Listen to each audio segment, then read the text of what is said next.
Hello and welcome back to the channel. In this video I'm going to be sharing the early findings from the SSQ1, specifically related to the autistic-schizoid overlap. What you'll hear represents patterns that appeared consistently across responses.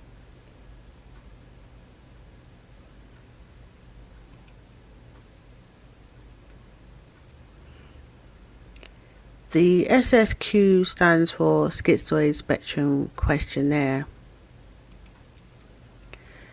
It's an independent descriptive research. It focuses on the lived experience and regulation and not diagnosis.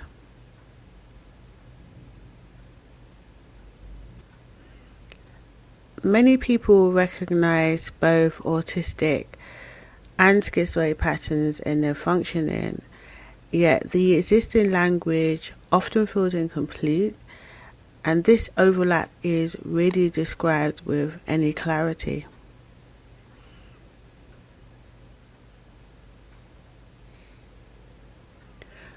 Across responses, a repeating regulation pattern appeared.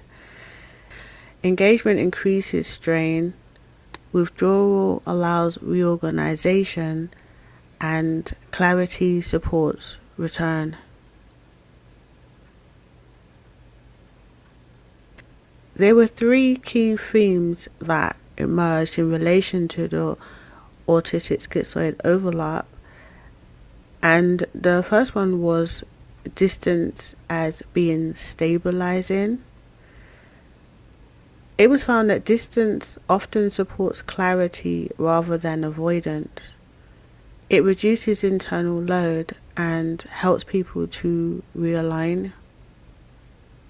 Pacing differences were a central pressure point. Stability often improves when timing can be self-directed.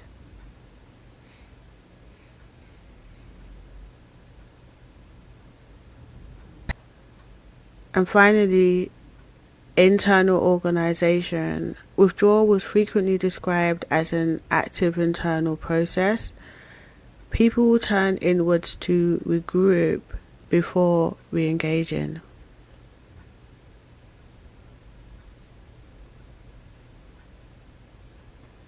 In the autistic schizoid overlap group, these are people who relate to having both autistic and schizoid traits. So the autistic patterns were different from the autistic patterns. Autistic leaning responses often focused on sensory and signal load. Rapid change and multiple inputs increase strain. On the other hand, with schizoid-related patterns, schizoid leading responses emphasize more of an inward anchoring. Distance helps to preserve internal structure and clarity.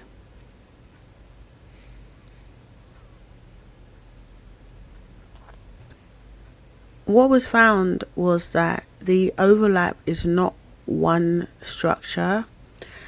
The overlap didn't appear as a single structure. Instead, different configurations were present, and so this means that there were both individuals with autistic structures and individuals with schizoid structures. This will become clearer.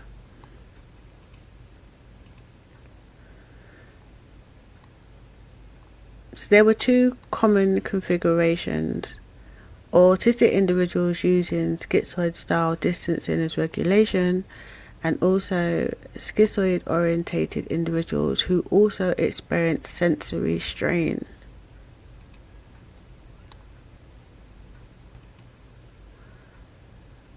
This overlap can be understood as a convergence zone. Different pressures meet in different proportions and different sequences.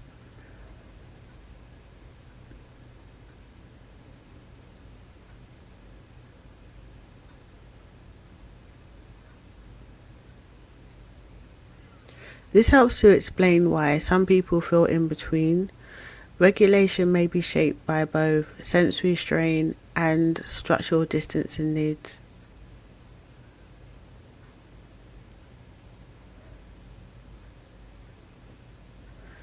These findings do not point to a new diagnosis or subtypes. They remain descriptive and not classificatory.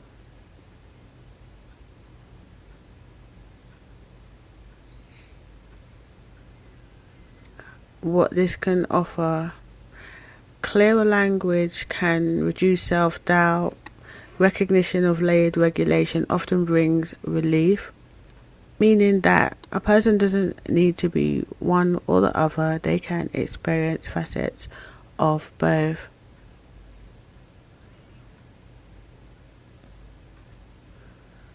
I've opened a Substack called Neurocogniversity.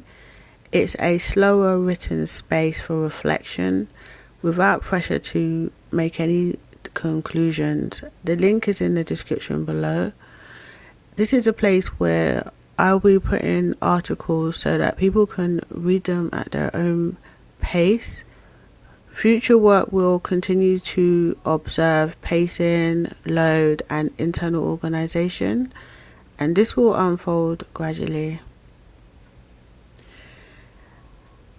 The SSQ doesn't just cover the autistic-schizoid overlap, it also covers different facets of pacing and how people use distancing as a means of self-regulation.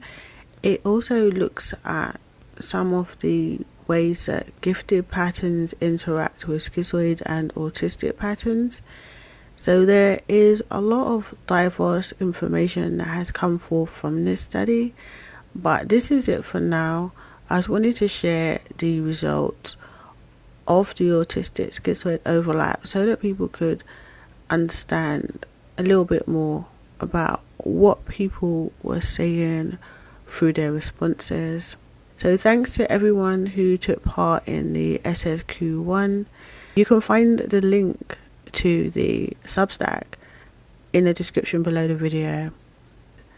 I hope this video was clear, and I'll be back in future with some more information.